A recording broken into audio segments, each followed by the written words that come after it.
Akkam jirtu maatii Gammee Miidiyaa odeeffannoowwan gaggabaaboon guyyaa irraa ibsiniif qabadhee isinitti himaa gadhumaatti na waliin tura. Oduu keenya jalqabaatiin tiiktookiin Ameerikaa keessatti cufamee ture waliigaltee saatiiwwan muraasaa booda deebi'ee hojjechuu eegalee jira.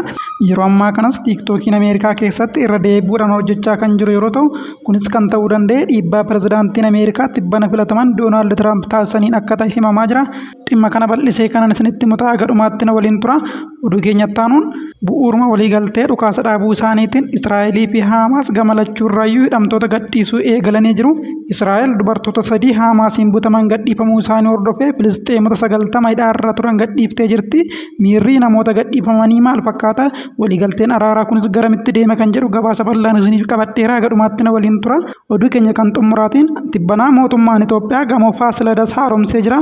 Gamoon kun yeroo haara'uttis halluun isaa duritti hin beekamu jijjiiramee jira. Uummanni kanaan dura gamoo Faasiladas halluu bifa shirootiin kan beeku yeroo ta'u, amma erga haareffamee garuu halluu adiitti jijjiiramuun isaa namootatti gaaffii uumee jira. Namoonni tokko tokkos halluun gamoo kanaa jijjiiramuun bakka seenaa qabeessa kanarratti miidhaa qaba jedhu. Dhimma kanarrattis ogeessonni gamoo kan haaressan maal jedhu kan jedhu gabaasa bal'aan isiniif qabadhee jira. Gadhumaatti na waliin tura.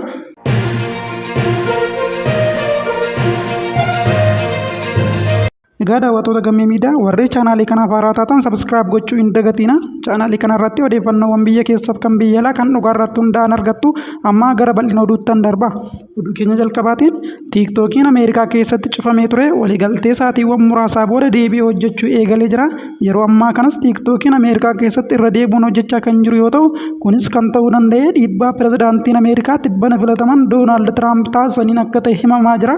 Kanaan duras Ameerikaa keessatti tiiktookiin akka hin cufamneef carraa dabalataa guyyoota 90 nan kenna jedhanii kan turan Doonaald Tiraamp tiiktookiin cufamee ture sa'aatii muraasa booda akka hojiitti deebi'u waliigaltee irra ga'uudhaan tiiktookiin Ameerikaa keessatti yeroo akka itti fufee hojjetu taasisanii jiru.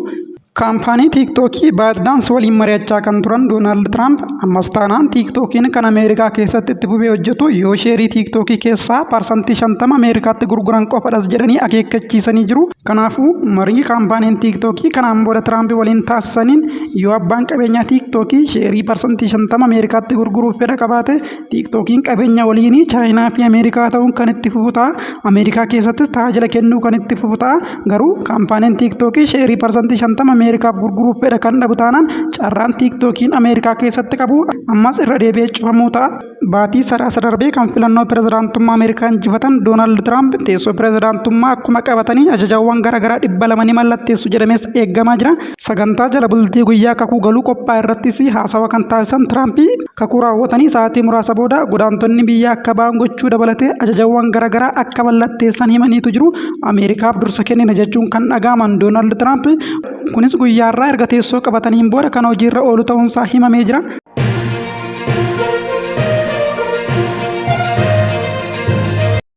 Oduu keenya kan biraatiin bu'uuruma waliigaltee isaaniitiin Israa'elii fi Haamaas gamalachuurraayyuu hidhamtoota gadhiisuu eegalanii jiru. Israa'el jijjiirraa dubartoota 3 Haamaasiin butaman gadhiifamuu isaanii hordofee Filisxeemota 90 hidhaarra turan gadhiiftee jirti.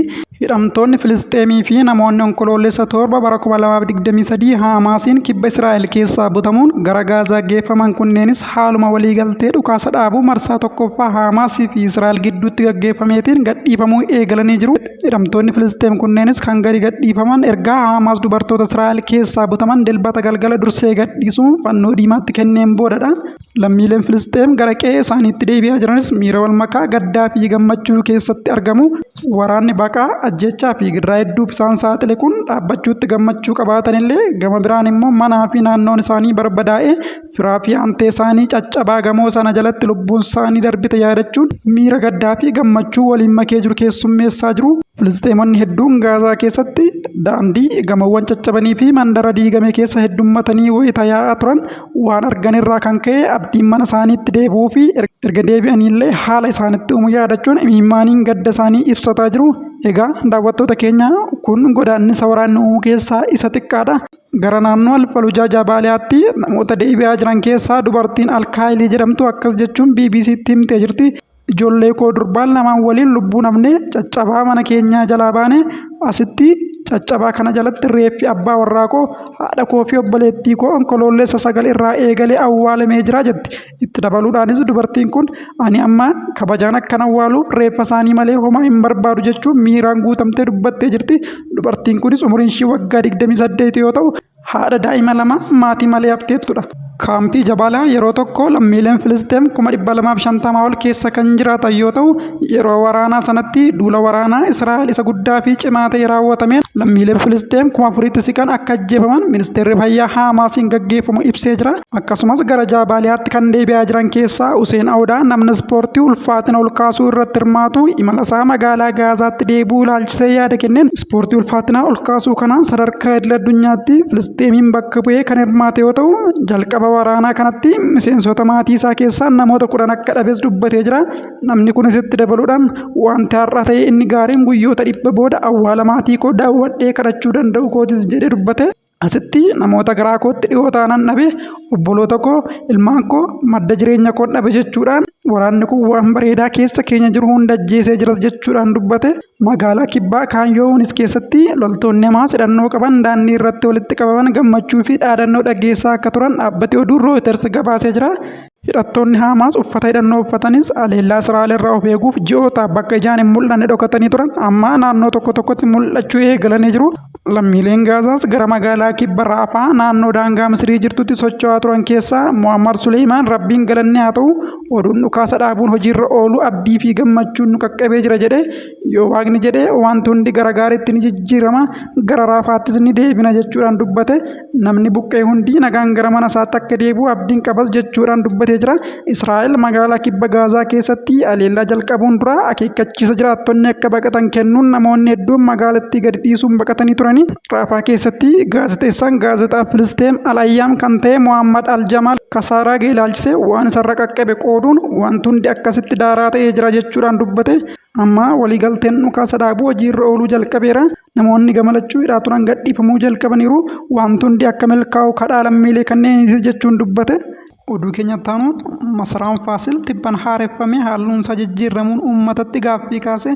Gamoon Faasil qabeenyaawwan biyyattii yuuneeskootti galmaa'an keessaa tokko yoo ta'u dulloomee fi babbaqaqee waggoota dheeraaf turuunsaa hedduun dhimma kaasaa turanidha. Gamoon seenaa qabeessi Faasil kan hojiin haaromsaa taasifamaafii jiru kunis dhiyeenyaa ifa taasifamuu isaa hordofee ijoo dubbii ta'etu jira. Gamoon Faasil kan halluu shiroo fakkaatu qabaachaa ture amma addaatee mul'achuunsaa yaadawwan hedduun akka ka'aniif karaa baneetu jira. Halluun gamoo seenaa qabeessa kanaa barootaaf kan ittiin beekamu jijjiiramee maaliif addaate gaaffiin jedhu akka ta'us taasiseetu jira.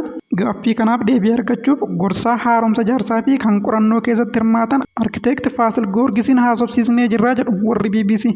Akka arkiteektiin kun BBCdhaaf yaada kennetti ijaarsi gamoo Faasil waggaa 100 dura wayita ijaaramutti dhagaawwan xixiqqaa fi nooraadhaan yoo ta'u gamoon kun baroota dheeraadhaaf rooba aduu fi adeemsa uumamaa keessa yeroo darbutti bifattiin namoonni baay'een beekan kan shiroo fakkaatu kan akka qabaatu taasiseetu jira jedhu. Dabalataanis ogeessi kun akka jiranitti amma nooraan haaromsi kun ittiin hojjetame haaraa ta'uu isaarraan kan ka'e halluun kun adii akka ta'es dubbatanii jiru. Hojiin haaromsaa kan hojjetame meeshaalee dur gamoon Faasil ittiin ijaarame keessaa muummee nooraa fi dhagaa ture. Ammas kan hojjetame haaluma seera eegumsaan eeggateenidha jedhanii ibsaniitu jiru. Nooraan haaraa ta'uu isaatiin qofa halluu adii kana fideera jechuudhaan halluun nooraa fi dhagaa waggoota murtaa'aniin booda gara halluu isaa duraatti ni deebi'a jechuudhaanis himanii jiru.